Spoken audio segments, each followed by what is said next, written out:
ini memanggilmu kawan. Belajar bergerak berbagi untuk negeri, guru penggerak majukan pendidikan. Guru penggerak menghamba pada murid, kreatif rancang pembelajaran. Hargai potensi, tingkatkan prestasi, lahirkan profil pelajar Pancasila. Belajar bergerak berbagi untuk negeri, kita menjalin kolaborasi. Belajar bergerak berbagi untuk negeri, demi bakti pada Ibu Pertiwi.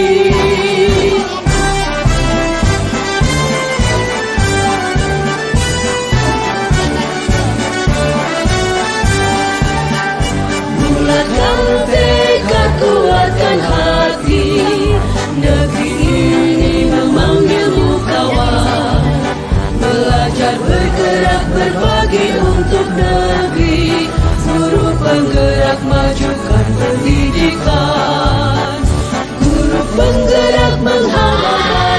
Perkenalkan, kami dari kelompok 2 ingin menjelaskan materi tentang buku fiksi dan non-fiksi.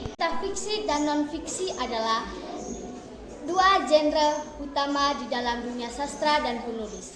Berikut adalah menjelaskan masing-masing. Yang pertama, pengertian cerita fiksi. Cerita fiksi adalah karya sastra yang berisi cerita yang diciptakan oleh imajinasi penulis. Jenis-jenis cerita fiksi.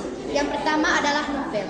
Novel adalah karya fiksi yang panjang dengan alur yang kompleks dan karakter yang berkembang. Yang kedua adalah cerpen. Cerpen adalah karya fiksi yang lebih pendek daripada novel dan biasanya fokus pada satu peristiwa atau karakter. Yang ketiga adalah dongeng. Dongeng adalah cerita tradisional yang seringkali mengandung unsur fantastis dan pelajaran moral. Yang keempat adalah fabel. Fabel adalah cerita yang menggunakan binatang sebagai tokoh utama dan menyampaikan pesan moral. Ciri cerita fiksi. Pertama, imajinatif. Cerita ini berasal dari imajinatif penulis. Dua, tokoh. Karakter dalam tokoh biasanya tidak nyata atau merupakan hasil dari imajinatif penulis. Yang ketiga, plot atau alur. Memiliki plot yang mencakup pengenalan, konflik, klimaks, dan penyelesaian. Keempat, tema. Biasanya memiliki tema yang mendalam dan kadang-kadang simbosis. Yang kelima, gaya bahasa. Menggunakan bahasa kiasan metafora dan simbolisme. Yang mengenai unsur kebahasaan dari buku fiksi. Unsur kebahasaan dari buku fiksi meliputi yang pertama, gaya bahasa atau penggunaan bahasa yang digunakan oleh seorang penulis. Yang kedua, deskripsi untuk menggambarkan tokoh di dalam cerita, setting, dan peristiwa yang dialami oleh tokoh. Yang ketiga, dialog atau percakapan antara tokoh di dalam cerita. Yang keempat, imajinasi seorang penulis. Yang kelima, gaya penceritaan atau kemampuan dari seorang penulis untuk menceritakan suatu kisah. Yang keenam, metafora dan simbol untuk menyampaikan pesan atau makna yang mendalam.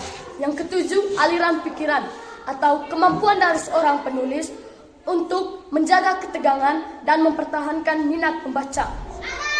Yang kedelapan, suasana atau kemampuan seorang penulis untuk menciptakan kata-kata yang sesuai dengan tema dan mood. Beberapa penulis terkenal seperti Stephen King, George Orwell, J.K. Rowling, dan tokoh-tokoh besar lainnya. Jika teman-teman ingin menjadi besar, memiliki nama besar seperti mereka, jangan lupa selalu belajar mengenai buku fiksi.